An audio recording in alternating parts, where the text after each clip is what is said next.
Hello friends, आज की इस वीडियो में आप सभी का स्वागत है जिसमें हम करने वाले हैं आज क्लास 10th का साइंस। ठीक है, 13वां चैप्टर है विद्युत धारा द्वारा चुंबकीय प्रभाव। विद्युत धारा के चुंबकीय प्रभाव के बारे में हम यहाँ पर पूरा पढ़ रहे हैं। इसके पिछले वीडियो में हमने देखा था विद्युत जनित्र के बारे में। ठीक है, विद्युत जनित्र में हमको संरचना देख चुके थे। आज हमको देखना है कार्य विधि उसकी, किस तरह से वो जो जनित्र है वो कार्य करता है। हमने चित्र भी बनाया था, चित्र आप देखिएगा। ठीक है, ये पहले चित्र बना लेते हैं, पहले चित्र बना लेते हैं फिर उसके बाद आगे बढ़ेंगे। ठीक है, क्योंकि कार्य विधि बिना चित्र का समझ ही नहीं आएगा। देखिएगा, उसमें पहले क्या था, दो अस्थाई चुंबक थे, नॉर्थ पोल और साउथ पोल, इस तरह से जिधर भी रखिए। और उसमें एक आयताकार कुंडली है जिसको बोलते हैं आर्मेचर।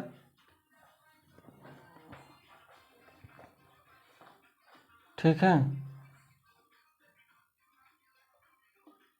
ये होता है वलय। क्या होता है? वलय होता है। इसमें दो वलय लगे होते हैं, उसमें ब्रुश भी, जैसे वहाँ दो लगते हैं, यहाँ भी दो लगते हैं। यहाँ पर ये ध्रुव होता है, इस ध्रुव के अंतर्गत घूमता है। ठीक है, और फिर यहाँ पर गैल्वेनोमीटर से जुड़ जाता है। ठीक है, गैल्वेनोमीटर इसमें धारा प्रवाहित को दर्शाता है। तो इसको लिखते हैं ए बी सी और डी। ठीक है, ए बी सी डी हो गया। ए रिंग है यानी कि वलय। ठीक है, ए रिंग है। ठीक है, क्या है? वलय। इसको हम क्या नाम रखते हैं? इसको रखिए R1। वलय है R1 और R2 एंड R2। ठीक है, और ये ब्रूस हो गया B1 और B2, ए वाला ब्रूस हो गया B1 एंड B2। ठीक है, और ये क्या हो गई? धुरी हो गई, धुरी हो गई। बात समझिए, ये हो गया वलय। वलय, सॉरी, एक वलय नहीं है, इसका नाम कमेंट कीजिएगा। इसको क्या कहेंगे? ठीक है, कि लिखवा दे। इसको बोलते हैं आर्मेचर। क्या बोलते हैं? आर्मेचर। ये आपका पता ही है, तो इसी के बारे में कार्यविधि की बात कर रहे हैं। ये क्या है? विद्युत जनित्र। विद्युत जनित्र। विद्युत जनित्र का मतलब, जनित्र का क्या मतलब है? जनरेटर। आप जनरेटर देखे ही होंगे। ठीक है, तो डालिएगा हेडिंग, इसमें लिखेंगे विद्युत जनित्र का सिद्धांत की कार्य विधि। आप कमेंट कीजिएगा कि एक किस सिद्धांत पर कार्य करता है। आप अगर पिछला वीडियो देखे होंगे तो उसमें हमने बताया है, तो आप कमेंट कीजिएगा एक किस सिद्धांत पर कार्य करता है। ठीक है,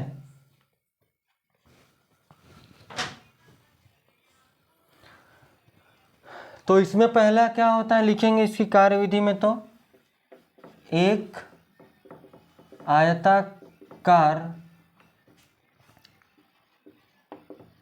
कुंडली ABCD जिसे अस्थाई चुंबक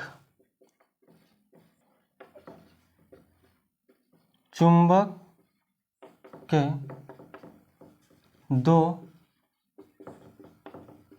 ध्रुवों के बीच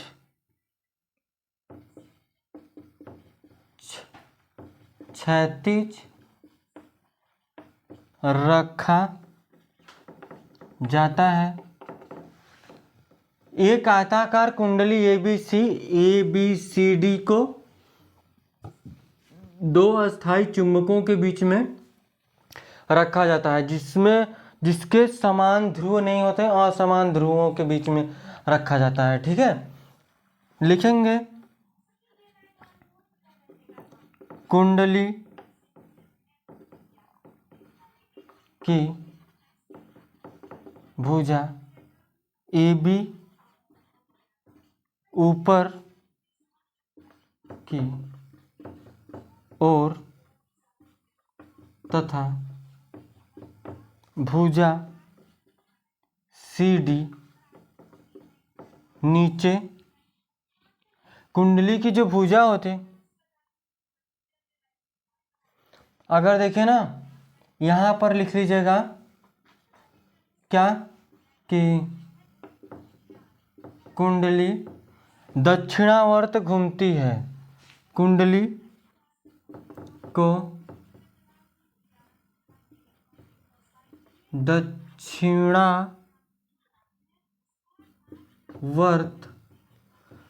दक्षिणावर्त घुमाया जाता है, घूमती नहीं, घुमाया जाता है। ये खुद से नहीं घूमती है, ठीक है, इसको घुमाया जाता है। मोटर थोड़ी है, मोटर में तो करंट डाल लेते तब ना घूम रही थी, इसमें तो करंट हमको निकालना है, मतलब उत्पन्न करनी है, तो क्या करेंगे, इसको घुमाएंगे। तो कुंडली को दक्षिणावर्त घुमाया जाता है। तो उसमें क्या होता है कि कुंडली की जो भुजा ए बी है ऊपर की ओर, ए बी क्या करती है, ऊपर की ओर तथा भुजा सी डी नीचे की ओर, इधर सी डी नीचे की ओर, नीचे की ओर गति करता है। ठीक है, नीचे की ओर गति करती है या करता है। आगे लिखिएगा कि फ्लेमिंग, आप बताइएगा फ्लेमिंग के किस हस्त नियम पर एक कार्य करता है। ठीक है, तो यहां पर हम लिखेंगे कि फ्लेमिंग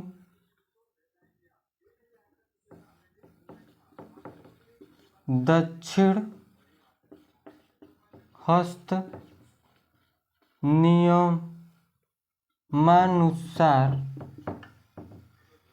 नियमानुसार प्रेरित विद्युत धारा ए बी, फ्लेमिंग के दक्षिण हस्त नियमानुसार प्रेरित जो विद्युत धारा है ए बी भुजा में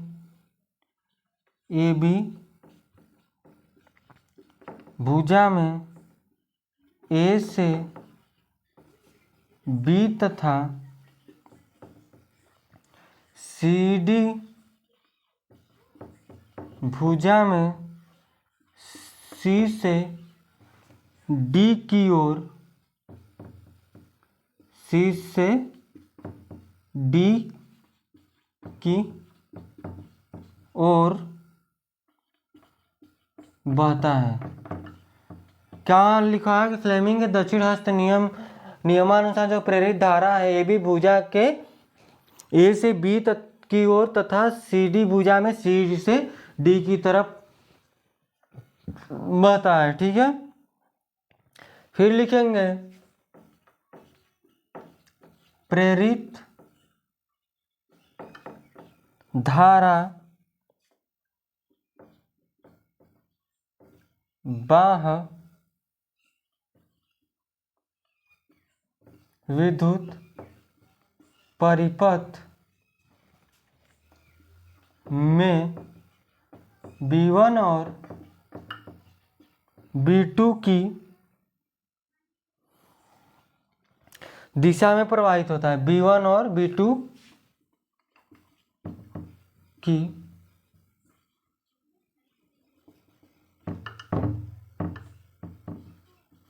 B1 और B2 की दिशा में प्रवाहित होता है, B1 और B2 की दिशा में प्रवाहित होता है। ठीक है, इसमें जो विद्युत प्रेरित जो विद्युत धारा होगी वो किधर की जाएगी, B1 और B2 की दिशा में जाएगी। ठीक है, इस तरह से बात समझिएगा। ठीक है, फिर उसमें आगे लिखेंगे कि यह अर्ध घूर्णन के पश्चात, ठीक है, इसको उतारिए फिर उसके बाद और लिखते हैं। ठीक है, इतना आप इसका स्क्रीनशॉट लीजिएगा, हम आगे लिखेंगे इसके ऊपर। ठीक है, इधर तो तक तो लिख चुके होंगे ना, तो ऊपर इरेज कर लेते हैं यहाँ से। ठीक है,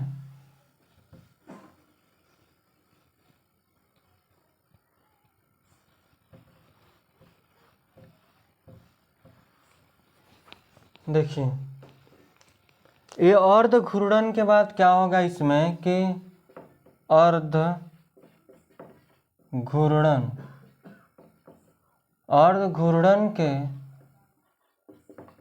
पश्चात भुजा CD ऊपर की ओर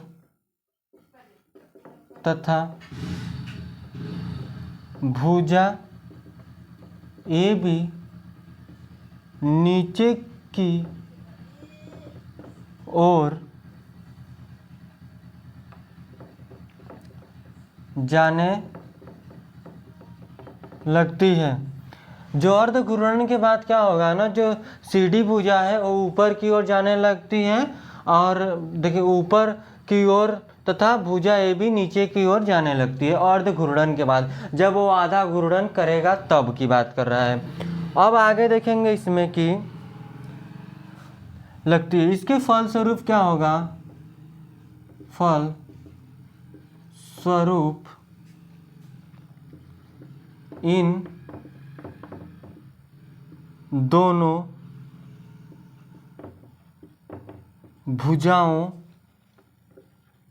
में प्रेरित धारा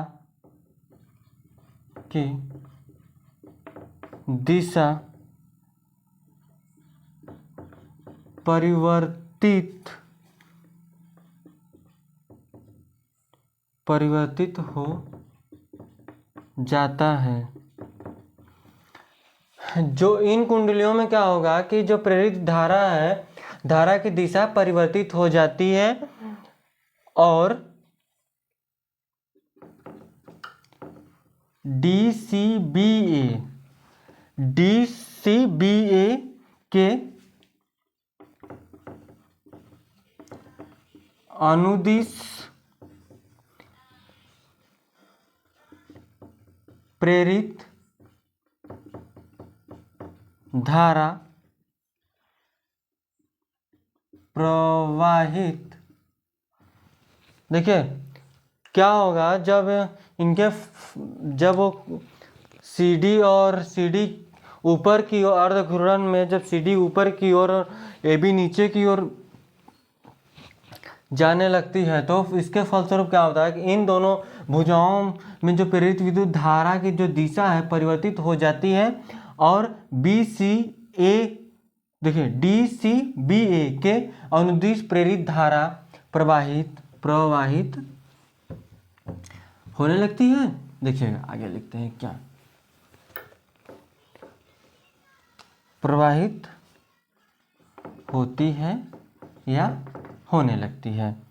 ठीक है, होती है। फिर लिखेंगे कि बाह्य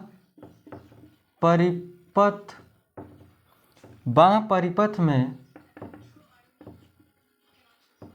विद्युत धारा की दिशा B1 से B2 होती है। देखिए जब ये अर्ध घूर्णन करेगा ना, तो इसके बाहरी परिपथ में जो प्रवाहित धारा होगी वो क्या होगी कि B1 से B2 की तरफ, यानी B1 इधर से इधर जाएगा, इस साइड की तरफ। ठीक है, बात समझिएगा। ठीक है, फिर उसके बाद क्या होगा, प्रत्येक आधे घूर्णन के बाद देखिए क्या होगा ना, लिखेंगे प्रत्येक आधे घूर्णन के पश्चात बाह्य परिपथ में विद्युत धारा की दिशा परिवर्तित होती है, परिवर्तित होती है। कहेंगे प्रत्येक आधे घूर्णन के पश्चात क्या होगी कि बाह्य परिपथ में विद्युत धारा की दिशा परिवर्तित होगी। ठीक है, इतनी बात आपको क्लियर हो गई है। ये थी इसकी कार्यविधि। ठीक है, क्या बात की है कि इसकी मतलब कार्यविधि किस किस तरह से कार्य करती है। ठीक है, कौन, विद्युत जनित्र यानी कि जनरेटर। ठीक है, इसके पार्ट हमने लिखवा दिए हैं इसके पिछले वीडियो में, तो आप लिख चुके होंगे। ठीक है, अगर नहीं लिखे होंगे तो जाइए इस चैनल पे, वहाँ पर इसका पिछला वीडियो पड़ा हुआ है, इसका प्लेलिस्ट भी बना हुआ है। ठीक है, तो जाकर देख सकते हैं, सभी चैप्टरों के प्लेलिस्ट बने हुए हैं। हमने अभी फिजिक्स में पूरा करवा रहे हैं। ठीक है, फिजिक्स में अभी 13वां चैप्टर मतलब लास्ट की बात करते हैं, लास्ट में ही है फिजिक्स। ठीक है, ये तो हो गया, इन्हीं आपको पता चल गई। बस इसमें क्या है ना कि चित्र बनाना है और इसको लिखना है। आपसे यह पूछेगा कि सचित्र वर्णन कीजिए, मतलब कार्यविधि लिखिए। ठीक है, विद्युत जनित्र के चित्र बनाकर उसकी कार्यविधि लिखिए, तो आप चित्र इस तरह से बना देंगे और कार्यविधि लिख देंगे। ठीक है, समझ में आया क्या? अगर जैसे कि पहले लिखने से पहले चित्र बना लेते हैं फिर उसके बाद लिखते हैं तो और अच्छी बात है। ठीक है, क्योंकि वो चित्र बना देंगे और फिर उसके बाद लिख देंगे, जो लिखेंगे मतलब जिस तरह चित्र बनाए रहेंगे उस तरह से लिख देंगे उसकी कार्यविधि।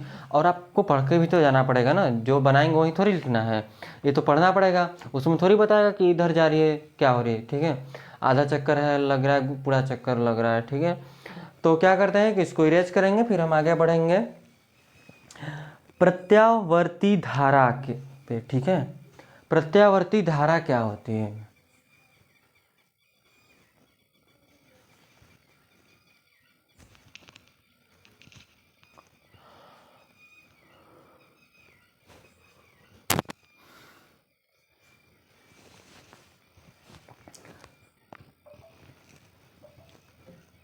देखिए यहाँ से इसको हम इरेज करेंगे।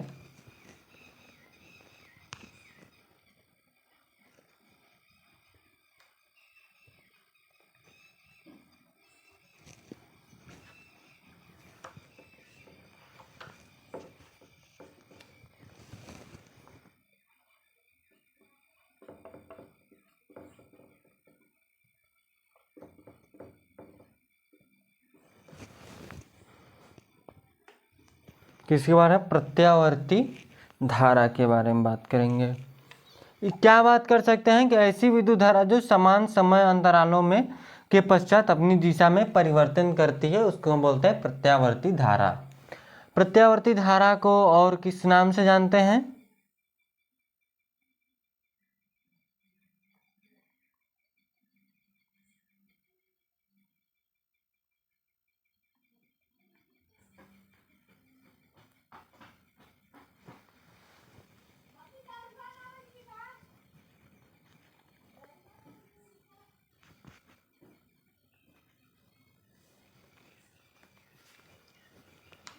चलेगा, इसको इरेज कर ले पूरा, तब तो लिखवाएंगे।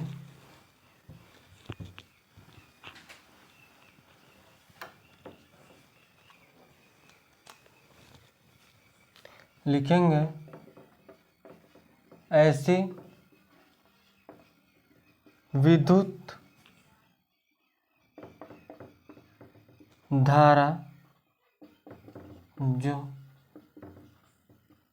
समान, ऐसी विद्युत धारा जो समान समय अंतरालों में या फिर के पश्चात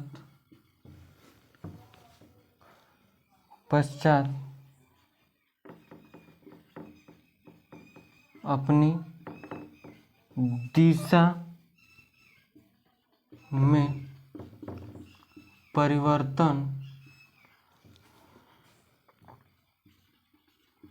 कर लेती है।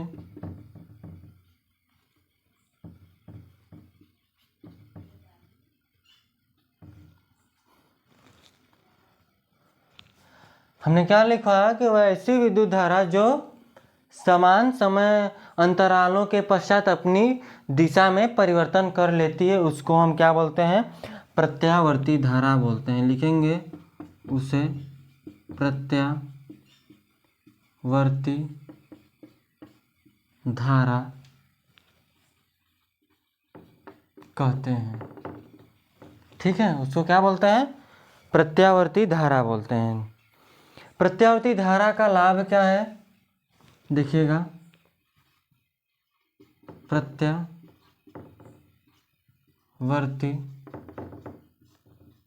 धारा का लाभ, तो लिखेंगे प्रत्यावर्ती धारा को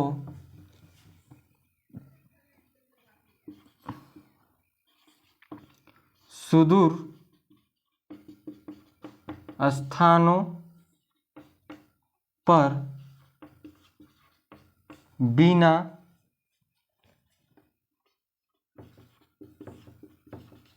अधिक ऊर्जा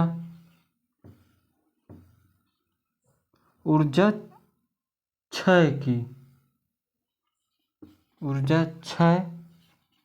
के प्रेषित किया जा सकता है। इसको हम और प्रत्यावर्ती धारा को ऐसी करंट बोलते हैं ना, अल्टरनेट।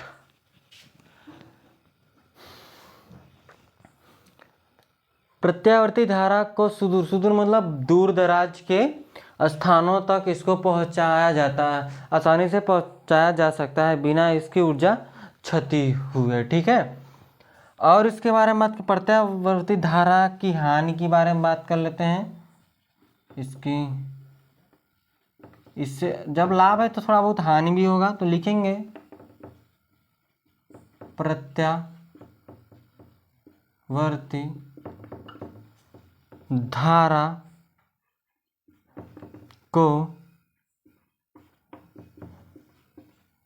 संचित नहीं किया जा सकता। इसको हम संचित का मतलब क्या होता है? नहीं किया जा सकता। संचित का क्या मतलब है?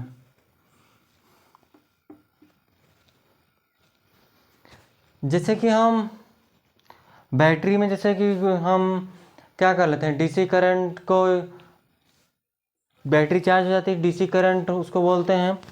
एसी क्या होती है कि इसको हम संचित नहीं कर सकते किसी, हाँ, उसको डीसी में कन्वर्ट करके चेंज कर सकते हैं, लेकिन डायरेक्ट इसको हम इकट्ठा नहीं कर सकते। संचित यानी कि इकट्ठी नहीं कर सकते। ठीक है, बात समझ में आई? किसी भी विधि से मतलब इसको कन्वर्ट करके कर सकते हैं। तो आगे एक हेडिंग है क्या? डीसी दृष्टि धारा जनित्र। ठीक है, इसके बारे में बात कर लेते हैं। प्रत्यावर्ती धारा आपको समझ में आ गई होगी क्या है, इसमें कुछ खास नहीं है, ठीक है। अभी तो कुछ खास नहीं है, बस बात समझिएगा, ठीक है। ज़्यादा नहीं था इसलिए हमने इसमें कुछ नहीं पढ़ाया, बस प्रत्यावर्ती धारा के बारे में बता दिया है, ठीक है। अगला जो हेडिंग है डीसी दृष्ट धारा जनित्र, इस के बारे में लाभ हानि देख लेते हैं, इसके बारे में कुछ पढ़ लेते हैं। फिर उसके बाद घरेलू विद्युत परिपथ है जो, उसके बारे में हम देखेंगे, जो आज नहीं देखेंगे, ठीक है।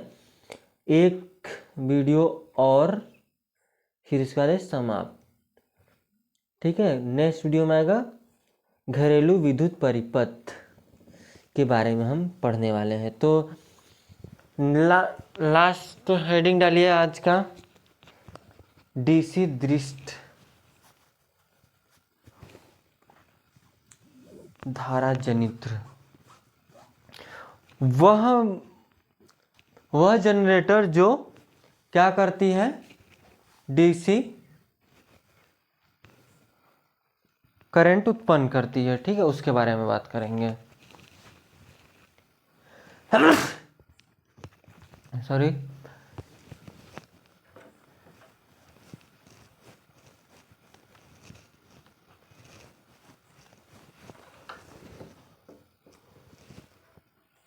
डीसी दृष्ट धारा जनित्र, ठीक है।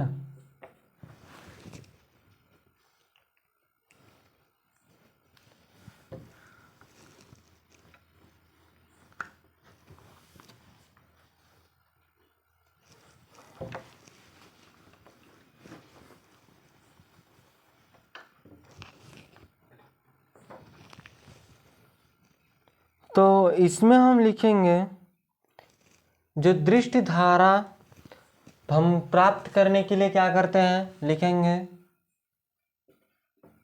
डीसी यानी कि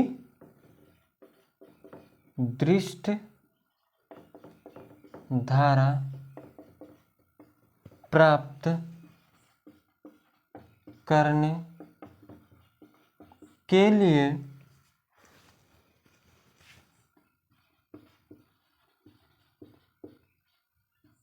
विभक्त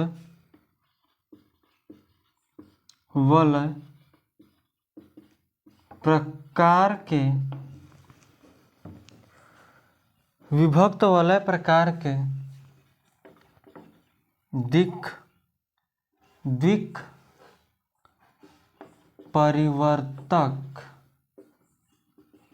परिवर्तक का उपयोग किया जाता है।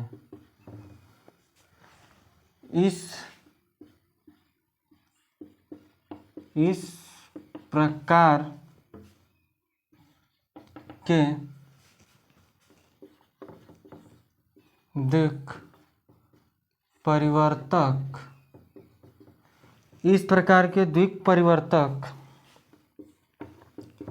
से एक ब्रूस सदैव उसी भुजा के संपर्क में रहता है,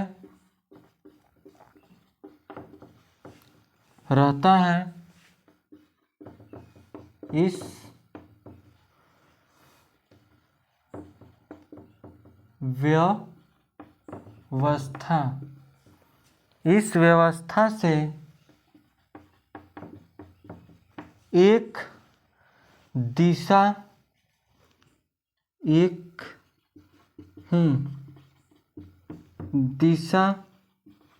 की विद्युत धारा, एक दिशा की विद्युत धारा उत्पन्न होती है। होती है। इस प्रकार के जनित्र को दृष्ट धारा यानी कि डीसी जनित्र कहते हैं। डीसी जनित्र का क्या मतलब है? यानी कि सीधी रेखा दृष्टि धारा, यानी कि आपके दिशा सीधी जाती है ना, सीधा धारा जिसमें बहती है इस तरह से, ऐसे, ठीक है। तो इतना समझ में आया। हम डायरेक्ट जनित्र से यानी जनरेटर से हम दृश्य धारा नहीं प्राप्त कर सकते। उसमें क्या करते हैं कि द्विक परिवर्तक लगाना पड़ेगा, तभी जाकर इसमें हम क्या कर सकते हैं, एक डीसी करंट प्राप्त कर सकते हैं, ठीक है। तो इससे इसकी लाभ की बात करते हैं तो दृष्टि धारा को संचित कर सकते हैं, आप लिख लीजिएगा। लाभ, दृष्टि धारा को हम संचित कर सकते हैं। इसको हम सुदूर स्थानों पर प्रेषित नहीं कर सकते, यानी कि दूर दराज के स्थानों पर इसको हम नहीं ले जा सकते, ठीक है, क्योंकि इसमें बहुत ज़्यादा ऊर्जा की क्षय होती है, ठीक है। बात समझ में आई तो आप लिख लीजिएगा, ठीक है। लाभ और हानि, लाभ क्या है कि इसको संचित कर सकते हैं, हानि क्या है कि ये इसको हम दूर दराज के स्थानों पर नहीं ले जा सकते, ठीक। इसका किसके प्रेरित विद्युत धारा परिवर्ती विद्युत धारा के विपरीत है, जिसे एसी करंट बोलते हैं, ठीक है। उसका विपरीत है, बस विपरीत है तो है, ठीक है। चलिएगा, आज के लिए बस इतना रखते हैं, हाँ, ठीक है। एक लेक्चर और बनेगा इस चैप्टर का, फिर ख़त्म हो जाएगा ना, जिसमें पढ़ेंगे घरेलू विद्युत परिपथ। घरों में जो विद्युत परिपथ होता है वो किस तरह से लगा होता है उसके बारे में हम बात करेंगे, ठीक है। तो चलिएगा, आज के लिए बस इतना रखेंगे। धन्यवाद।